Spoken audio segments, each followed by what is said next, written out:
ना मानबो नहीं मानेंगे नहीं मानबे ना ना आय बबुआ पियले खइले बा तू जा सुत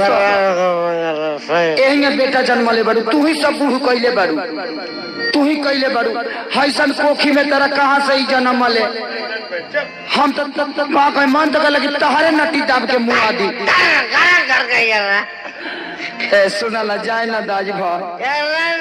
सब बेच के पी जाएंगे पी जाइबा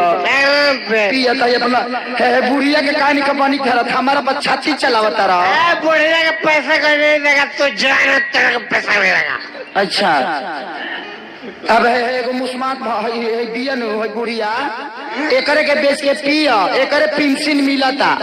इसका भी सारा पेंशन उठा के पाइप पे जाएंगे पाँच पिए बा एकदम पियेंगे सबको पिलाएंगे पिलाई बा 1 लाख या 10 रुपये का